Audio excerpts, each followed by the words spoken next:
창풀 멤버십 회원이 되어주세요. 창풀 멤버십을 가입해주시면 실제 창업에 유익한 100여 개 이상의 비공개 영상과 실제 예비 창업자와의 상담을 통한 지극히 현실적인 질문 그리고 저의 답변들을 보실 수 있습니다. 창풀 멤버십 혜택 링크 클릭해서 확인해 주시고 창풀 구독자분들의 회원가입은 양질의 창풀 컨텐츠를 만드는 데 큰 도움이 됩니다. 네, 안녕하세요. 창풀직입니다. 오늘 말씀드릴 주제는 프랜차이즈 가맹점이 광고를 하면 안 되는 이유라고 한번 지어봤습니다. 아무래도 요즘 어렵다 보니까 프랜차이즈 가맹점주분들이 굉장히 많이 상담을 받으러 오시거든요. 저도 그런 얘기를 들으면서 좀 황당한 얘기도 있고, 또 제 영상을 보시는 분들 중에서는 또 가맹점주분들이 많다 보니까 또 이런 비슷한 것 때문에 또 고통받으시는, 그리고 고민하시는 분들이 많을 것 같아서 또 이런 콘텐츠를 좀 두게 됐고요. 제 개인 생각입니다. 정말 아무것도 모르는 이 창풀이라고 하는 친구가 그냥 철없이 편협한 시각으로 얘기를 한다, 이렇게 생각을 하시고 봐주셨으면 좋겠어요. 프랜차이즈 가맹점이라는 거는 이꼬르 동네 장사예요.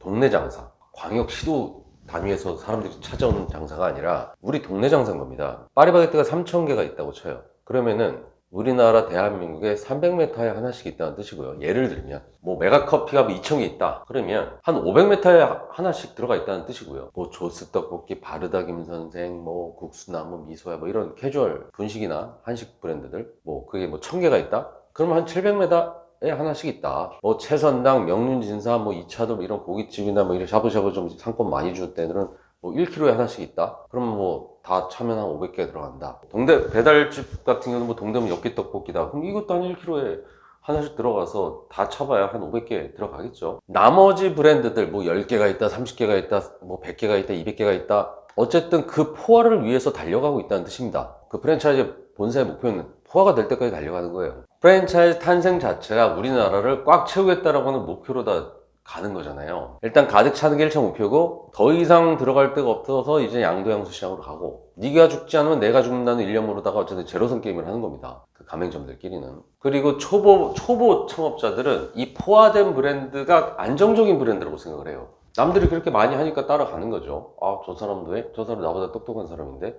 저 사람이 괜찮다 그러네? 나도 하면 되겠지? 물론 되는 사람도 있죠. 지극히 소수겠지만. 프랜차이즈 본사라고 한다면 아마 처음 시작은 맛집이었을 겁니다. 그 아이템, 그 방식으로 정말 열심히 했겠죠. 뭔가를 브랜딩을 하고 정말 신이 성실에 입각해서 그 브랜드를 키우고자 하는 그런 엄청난 노력을 했을 겁니다. 그 결과 사업적으로 발전할 가망이 있다, 그렇게 판단된다, 이게 됐기 때문에 사업을 시작한 거죠. 그래서 본점 그대로의 방식을 그대로 가맹점에 장착을 시키는 겁니다. 사실 본사는 맛집이어가지고 사람들의 입소문을 타고 그 브랜드가 있는 곳으로 모였을 거예요. 그 입소문이 타고 또 타고 맛집 본점 한 곳으로 몰빵되어 모이게 되는 거죠. 그러다가 가맹사업을 하고 가맹점이 생겨요. 그리고 그 맛집 명성을 아는 그 동네 사람들은 환호를 합니다.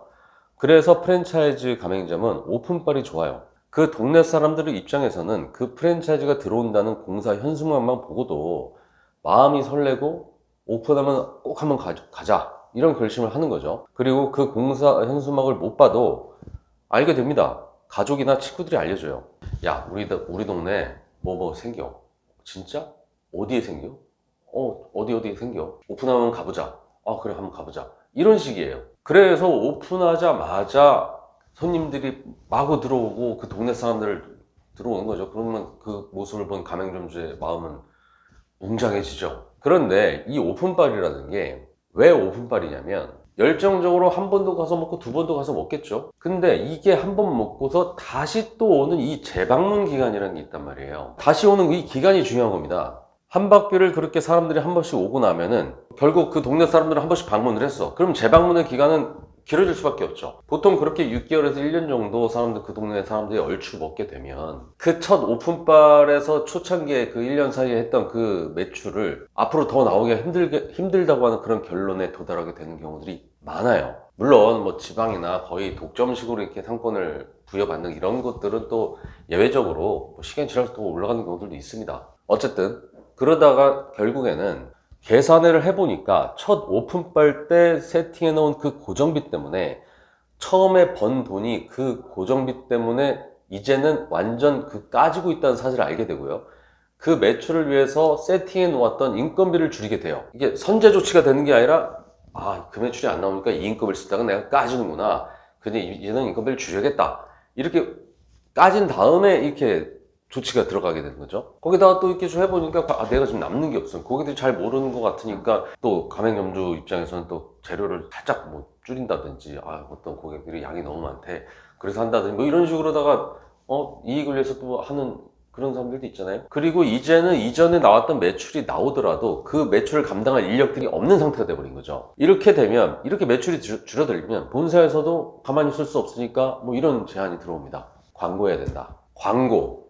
이 광고가 뭐냐면 동네 장사잖아요. 동네 장사 광고 뭡니까? 내가 지금 문정동에서 장사를 하고 있으면 문정동 맛집을 쳤을 때 내 가게 이름이 딱 떠야 된다는 얘기예요. 뭐 문정동 맛집, 문정동 고깃집 이렇게 쳤을 때 일면에 딱 떠야 되게 하는 게 이게 광고라고 쳐보자고요. 거기에다가 그 뜨게 되면서 또 뭐 블로거다, 인스타, 뭐 그 인플루언서다, 그 가맹점에 와서 먹었는데 맛있었다, 이 가게 대박집이다, 이런 멘트들이 쌓여야지 또 광고 효과가 있는 거잖아요. 그러니까 이 동네 장사를 하는 프랜차이즈 가맹점이 결국에는 갑자기 맛집들이 할 법한 마케팅을 막 하고 있는 거예요. 동네 장사가 아니라 그 동네 외에 있는 사람을 끌어들이기 위한 전략을 쓴 거죠. 그 광고를 함으로 인해서. 이러면 확실히 효과가 있습니다. 근데 확실하게 단기간, 잠깐 효과가 있어요. 그렇게 광고를 하게 되면은 우리 동네 사람들이 또 오게 되는 경우가 아니라 외부에 있는 사람들이 오게 되는 거예요. 확률상 그 키워드를 치는 사람 중에 몇 프로가 반드시 오게 되는 겁니다. 근데 그렇게 반짝 몰리는 손님이 들이닥치게 되면 지금 그 손님들을 대접할 인력이 지금 없다니까요.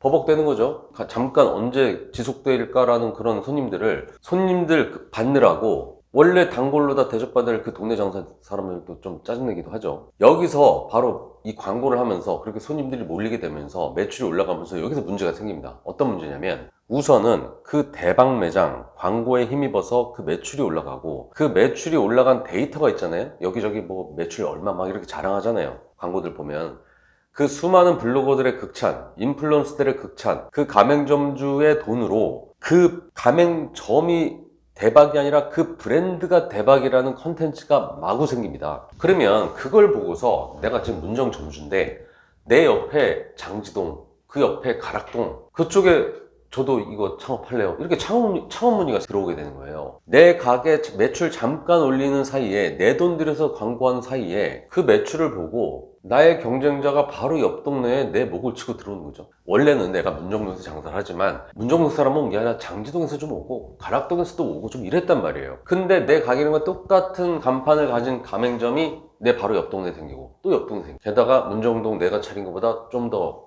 평수도 좋고 좀 더 자리도 좋고 좀 더 세련됐어, 막 인테리어가 더 좋아졌대. 그러면은 우리 동네까지 글로 갈 수도 있는 겁니다. 뭐 경기에 있는 애들이 있겠죠. 이러면 우리 동네 고객 수요 자체가 이제 줄어드네. 내 돈 들여서 내 목을 치게 되는 거예요. 더 큰 문제는 그 광고비가 문제인 건데, 광고비는, 이 프랜차이즈는 그 광고비의 효율이 본사 위주이지 가맹점 위주가 아니에요. 가맹점을 위한다면 그런 막연하고도 비싼 키워드를 잡지 않죠, 상식적으로. 그 불특정 다수를 위한 키워드가 아니라 그 동네 사람들이 더 자주 오게 하면서 더 싼 키워드로 더 많이 잡을 수 있잖아요. 예를 들어서 문정동 맛집, 이 키워드는 비싸잖아요.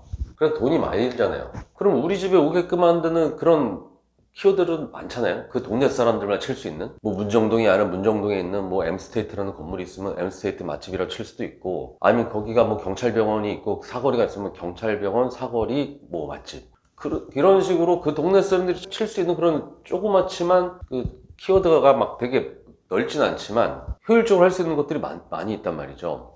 그러면은 다른 동네 말고 우리 동네 사람들이 한 번 오고 두 번 더 올 수 있게끔 이런 키워드로다가, 큰 키워드를 강력한 걸 비싼 걸 쓰는 게 아니라 작은 키워드를 이를테면 뭐 500개, 1000개를 쓸 수 있는 거겠죠. 그렇게 하면 사실 수백 개를 잡든 뭐 하도 이게 돈이 안 드는데, 그냥 무턱대고 그냥 가장 비싼 거 문정동 맛집 쳐서 쫙 올라와야 돼. 요즘은 막 플레이스 이것도 막 광고 하더라고요. 그런데 얼마 전에는 이 프랜차이즈 본사에서 또 광고 대행사나 또 이게 뭐가 엮여 있는 건지 모르겠지만 가맹점한테 제안이 들어왔다는데 한 달에 광고비를 300만 원을 내라고 한답니다. 이게 진짜 실화인가? 듣고서도 제가 황당했어요. 그것도 뭐 직원이 제안한 게 아니라 프랜차이즈 대표가 직접 제안을 했다는 거예요. 다달이 그걸 내야 되는데 그걸 본사 대표가 직접 하고, 그걸 또 안 하면은 그 가맹점주들 사이에 안 한 가맹점은 거의 유령 취급을 한대요. 이게 사실 뭐 이런 데가 있나, 참 사실 요즘도 이런 데가 있는 걸 보고서 좀 충격을 먹긴 했습니다.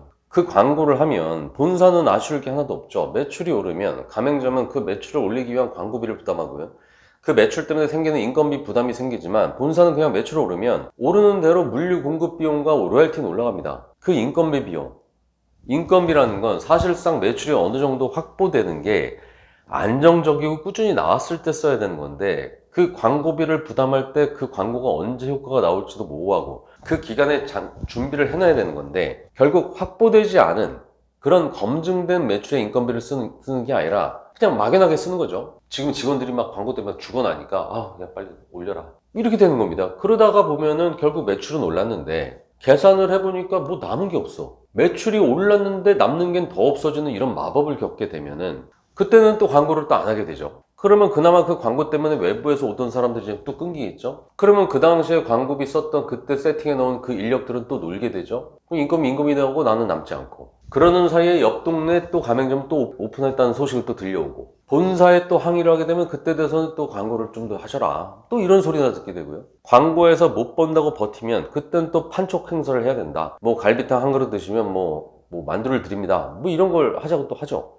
뭐 갈비 전골을 드시면 뭐 소주를 공짜로 드실 수 있습니다. 그러면 또 반짝 사람들이 올 수도 있지만 원래 가격으로 먹어야 될 사람도 싸게 그렇게 먹게 되고요. 또 그렇게 한번 우르르 몰려서 마진없이 먹고 가게 되면 그 다음 재방문의 기간은 또 길어지게 되죠. 그렇게 판촉 행사를 또 하게 되면은 이제 그 동네 사람들조차도 저 집은 제 돈 주고 먹으면 바보야, 막 이런 이미지까지 생기게 되면 행사 안 하네, 좀만 더 참자, 좀만 더 참으면 행사할 때 그때 먹자, 뭐 이렇게까지 되는 겁니다. 차라리 그런 광고비 쓰느니 차라리 그냥 우리 동네 다니는 사람한테 전단지를 뿌리세요. 돈 10만 원 들여가지고 뭐 8,000장 뭐 이렇게 뽑아서. 요즘은 전단지를 하도 안 뿌리니까 오히려 희소성이 있어가지고 먹힙니다.